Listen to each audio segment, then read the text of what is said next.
भारतामधील जवळजवळ 10 कोटींपेक्षा जास्त लोकांना ही सिक्रेट अशी गोष्ट अजिबातच माहिती नाहीये की जर तुम्ही कडुलिंबाच्या पानांचा वापर तुमच्या केसांवरती योग्य रीतीने केला तर फक्त 21 दिवसांमध्ये तुमचे केस एवढे जास्त लांब होतील की त्यांना सांभाळणं देखील कठीण होईल। आणि या व्हिडिओमध्ये मी तुम्हाला लाईव्ह प्रूफ देखील दाखवणार आहे आणि त्यानंतर तुम्हाला देखील विश्वास बसेल की आपली ही रेमेडी खरंच केसांवरती काम करते।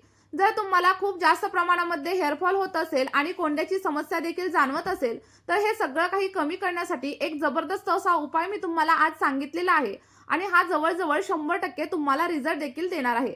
ज्यांचे केस अनेक वर्षांपासून वाढत नाहीयेत किंवा एकाच लांबीवरती थांबलेले आहेत अशा लोकांसाठी आपला हा उपाय खूप जास्त उपयोगी आहे, कारण हा उपाय फक्त 21 दिवसांमध्ये आपले 2 ते 3 इंच एवढे केस लांब करणार आहे। त्यामुळे व्हिडिओ शेवटपर्यंत नक्की बघा आणि सोबतच तुम्ही आपला हा व्हिडिओ कोणत्या गावामधून किंवा मग कोणत्या शहरामधून पाहताय मला कमेंट करून नक्की सांगा। बघा, आपली ही रेमेडी बनवण्यासाठी आपल्याला सगळ्यात पहिल्यांदा कडुलिंबाची ताजी अशी पानं लागणार आहेत, कारण यामध्ये प्रोटीन्स, आयन्स आणि नैसर्गिक असे अॅमिनो ऍसिड असतात जे आपल्या केसांच्या फॉलिकल्सना अगदी मजबूत करतात आणि त्यामुळे आपली केस गळती पूर्णपणे थांबते आणि जेव्हा केस गळती थांबते तेव्हा केसांची वाढ अगदी दुप्पट वेगाने होण्यासाठी सुरुवात होते। आपल्याला कडुलिंबाची पानं स्वच्छ अशी धुवून घ्यायची आहेत, कारण बऱ्याच वेळा कडुलिंबावरती थोड्याफार प्रमाणावरती धूळ माती बसलेली असते आणि आपल्याला हीच कडुलिंबाची पानं आपल्या केसांसाठी वापरायची आहेत। त्यामुळे लक्षात ठेवा, स्वच्छ अशी धुवून घ्यायची आणि धुतल्याच्या नंतरच आपली रेमेडी बनवण्यासाठी आपल्याला या पानांचा उपयोग करायचा आहे। आणि जर तुम्ही शहरामध्ये राहत असाल आणि तुम्हाला कडुलिंबाची पानं मिळत नसतील तर तुम्ही कडुलिंबाच्या पावडरचा देखील वापर नक्कीच करू शकता। ही रेमेडी बनवण्यासाठी आपण जे काही घटक वापरले त्याच्या सगळ्या काही लिंक्स मी तुम्हाला व्हिडिओमध्ये प्रोव्हाइड करणार आहे, तुम्ही तिथून देखील नक्कीच परचेस करू शकता। आता आपली घेतलेली सगळी काही पानं आपल्याला एखाद्या खलबत्त्यामध्ये किंवा मग एखाद्या मिक्सरच्या जारमध्ये टाकायची, थोडंसं पाणी ऍड करायचं आणि त्यानंतर व्यवस्थित अशी पेस्ट बनवून घ्यायची।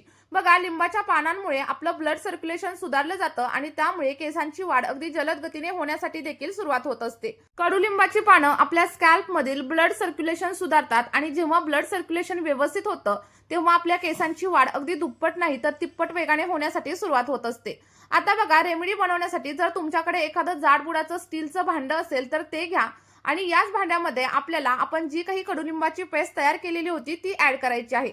बघा, आपली ही रेमेडी अगदी लहान मुलांपासून ते मोठ्यांपर्यंत सगळे वापरू शकतात, कारण आपण यामध्ये कोणत्याही केमिकलचा किंवा मग प्रिझर्वेटिव्हचा अजिबात वापर केलेला नाहीये।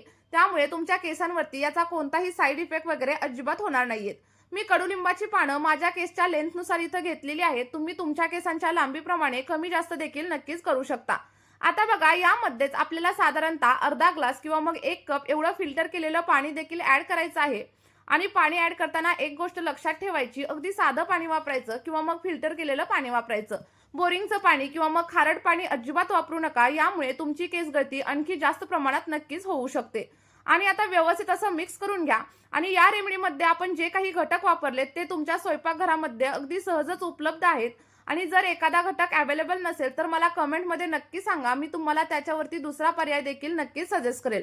आता हे सगळं मिश्रण गॅसवरती अगदी लो टू मीडियम फ्लेमवरती ठेवा आणि छान असं उकळून घ्या, जेणेकरून काय होईल, याच्यामधील सगळी काही पोषक तत्व आपल्या पाण्यामध्ये मिसळली जातील। आणि जोपर्यंत आपलं हे पाणी व्यवस्थित असं बॉईल होतंय तोपर्यंत आपण दुसरा असा महत्त्वाचा घटक घेणार आहे आणि तो म्हणजे लाल कांदा, कारण लाल कांद्यामध्ये सल्फरचं प्रमाण खूप जास्त असतं जे आपल्या केसांच्या सगळ्या समस्या कमी करण्यासाठी आपल्याला मदत करतं।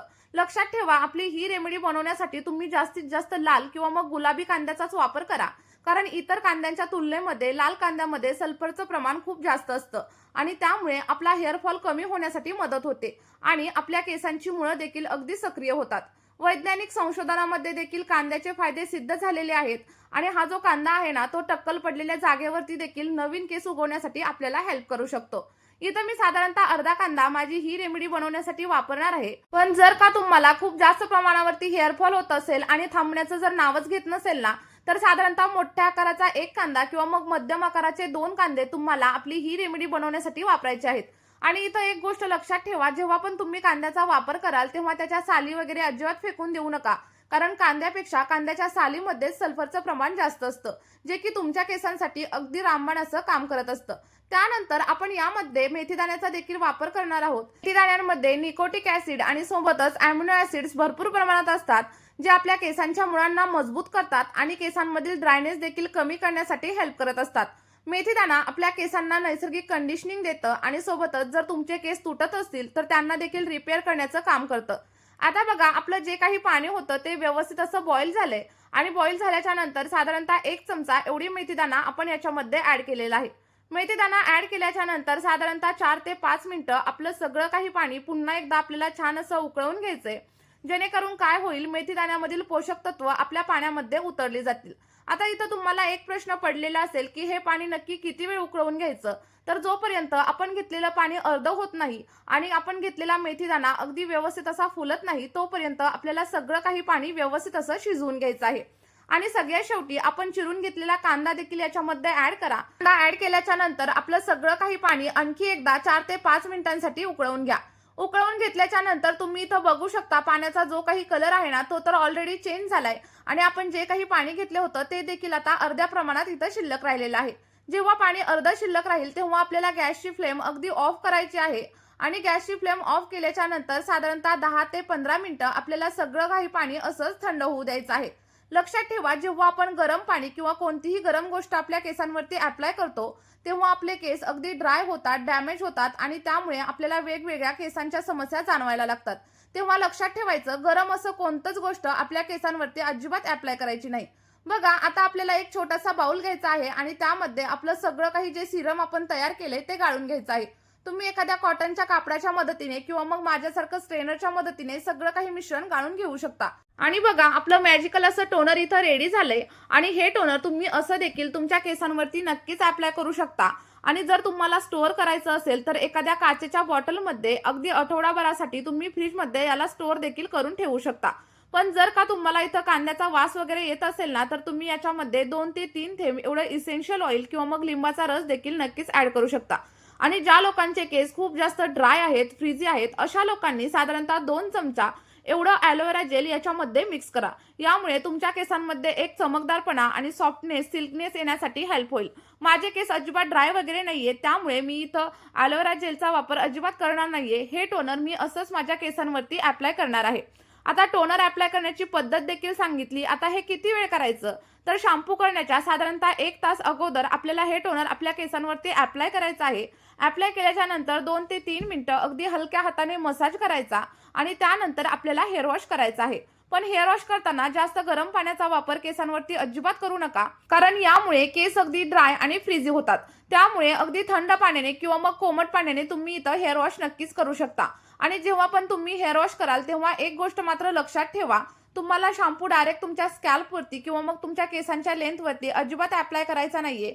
तर सगळ्यात पहिल्यांदा काय करायचं, एका छोट्याशा भांड्यामध्ये थोडंसं पाणी घ्या आणि या पाण्यामध्ये तुम्ही जो कोणता शॅम्पू वापरत असाल तो शॅम्पू ऍड करा.